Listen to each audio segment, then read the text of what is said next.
And now it is my privilege to introduce our guest speaker for this morning, Mr. Jayson Myers. Jayson Myers is the President and CEO of Canadian Manufacturers and Exporters, Canada's largest industry and trade association. He is also the chair of the Canadian Manufacturing Coalition, a coalition of more than 48 industry associations that have come together to speak with a common voice on priority issues for Canada's manufacturing sector. Mr. Myers is a well-known economic commentator and is widely published in the fields of Canadian and international economics, technological, and industrial change. As CME's chief economist, he led the association's Manufacturing 2020 initiative, the largest cross-country consultation ever convened by Canada's business community on the future of manufacturing in Canada. He's been recognized by consulting firm Watson Wyatt as the most accurate economic forecaster in Canada. Wow, that's quite a reputation. Mr. Myers sits on special advisory councils to the Minister for International Trade, the Minister of Industry, and the Canadian Border Services Agency. He's co-chair of the Work and Learning Knowledge Centre of the Canadian Council on Learning. He is vice chair of both the Ontario Manufacturing Council and the Great Lakes Manufacturing Council. Mr. Myers is a graduate of Queen's University, the University of British Columbia, and the London School of Economics, and holds a doctorate from Oxford University. He has held appointments as a research fellow at Nuffield College, Oxford, and a lecturer in international studies at Warwick University. He is a consultant on Canadian and international business affairs for Oxford Atlantic Analytica, an international consulting group based at Oxford University. Jayson has worked on and advised on a number of occasions the manufacturing leaders of the Quinte Manufacturers Association and others in Eastern Ontario. He is passionately committed to and deeply knowledgeable about Canadian manufacturing and its importance in our economy and our society. Please join me in welcoming to address Convocation a distinguished Canadian, Jayson Myers.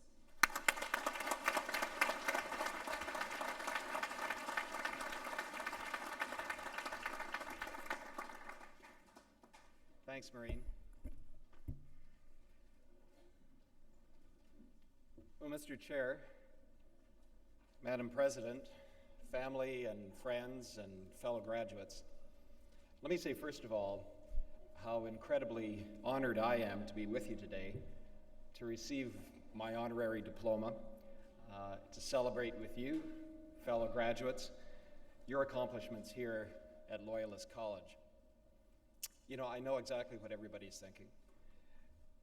This guy's getting a pretty easy ride up there. All he has to do is show up here and he gets a diploma. And I spent all this time working here, and it's taken me this long to be here today. Well, I just want to let you know, if it's any consolation at all, that I really treated this as an assignment today. I spent a couple of all-nighters. I was thinking about how often my computer crashed, but I knew I really couldn't use that as a good excuse. I left it right to the last minute, and I know I drove the president's office wild because it was late. But and of course, as you can see, I'm really nervous about being up here and doing this presentation. I'm really thinking about getting off the stage as fast as I can and going to the pub, and I'm sure I'm going to meet everybody there afterwards. But of course, I can't do that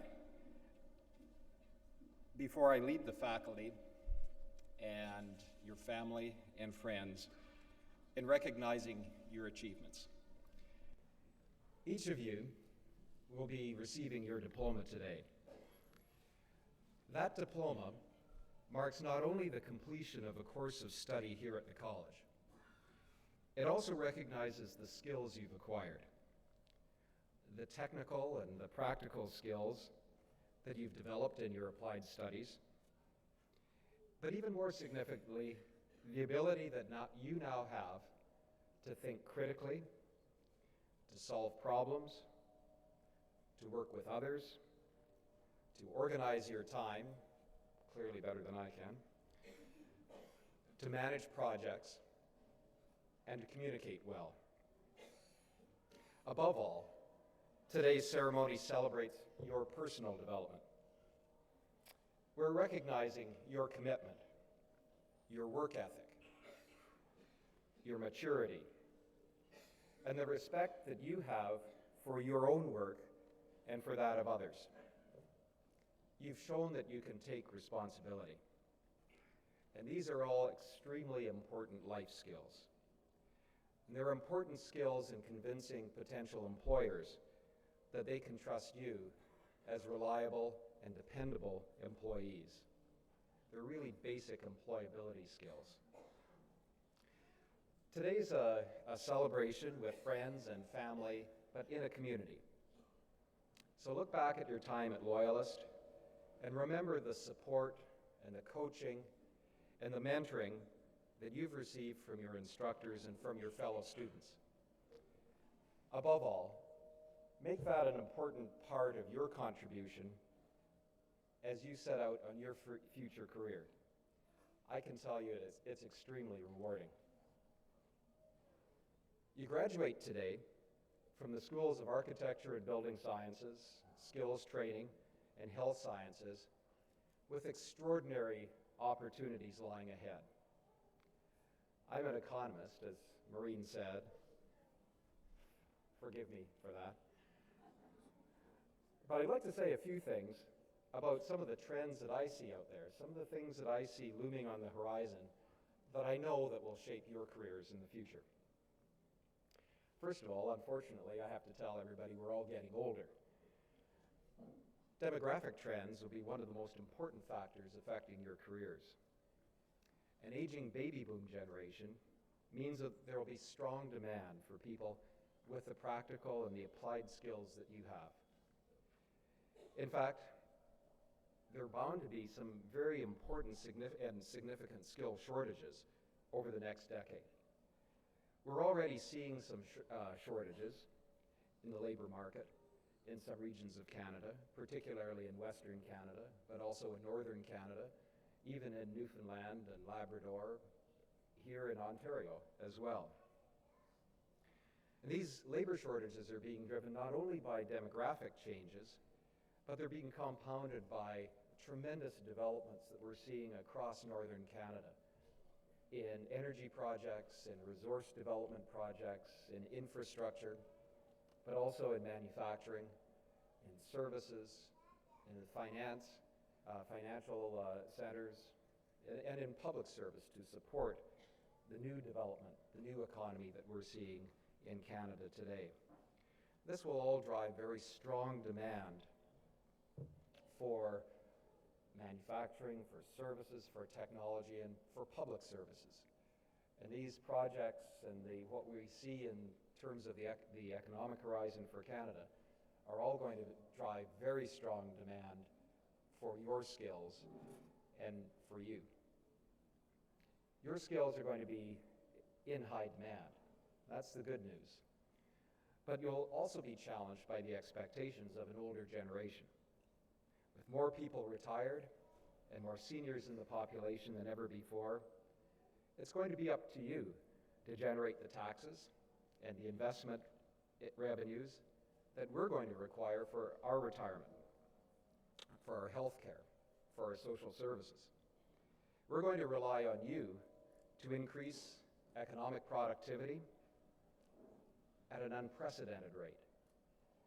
And we're going to rely on you to do that just simply in order to sustain the living standards that we as Canadians enjoy and that we expect. So again, the practical skills that you bring to your careers will be at a premium. The only way ahead is through applied problem solving, through innovation, and through the adoption of new technologies. That's your strength. We all wish you well, primarily because our retirement depends on it. There are other challenges for you and for Canada now and in the future. How do we respond to the intense competition that we're seeing out there from other countries like China and India and other countries that can produce both goods and services more cheaply than we can? How do we remain current with the accelerating pace of technological change? We've already seen a revolution in information and communication technologies. We'll see even more dramatic changes in materials, in construction, in production, and transportation and healthcare technologies over the next 10 years. We know that we have much to do in order to ensure environmentally sustainable economic growth and to promote environmental and improve environmental conditions across the country and around the world.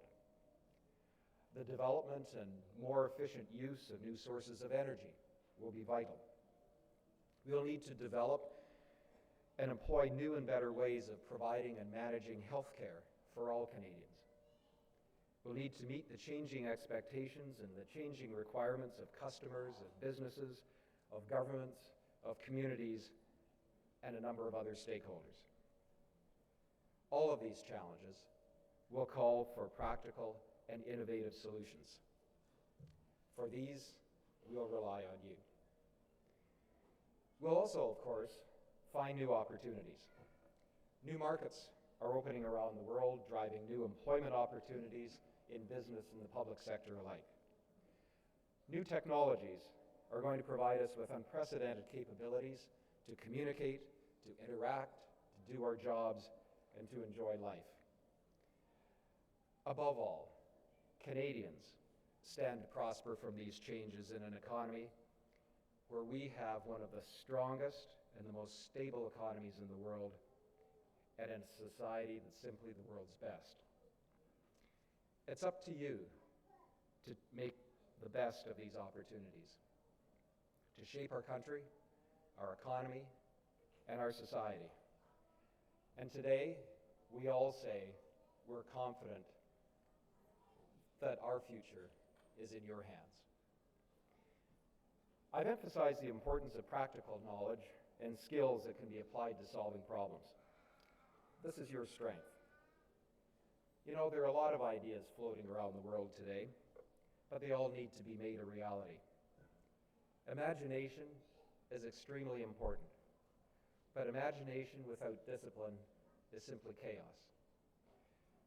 We should learn a lesson from the recession that we've just been through, and that is that no economy can generate wealth simply by spinning other people's money around and around and around again. What we need are good ideas applied to solve problems for customers, to produce goods and services that customers value and that they want to buy. And that means being able to apply ideas to achieve real outcomes. That's where you come in. You leave with practical skills, above all, an ability to figure out how to do things, how to solve problems, and how to make things happen. Applied knowledge is invaluable in today's world. You know, people speak of a knowledge economy. I can tell you, you can have all the knowledge in the world, but unless you can apply it, it's not of much value. Finally, if you'll permit me some words of advice. Number one, don't look for a job. The reality is the jobs are changing very rapidly.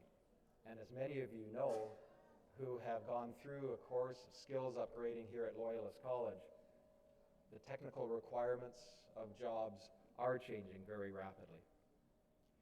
I remind many of my members at CME, manufacturers and exporters across Canada, that business as usual is no longer an option.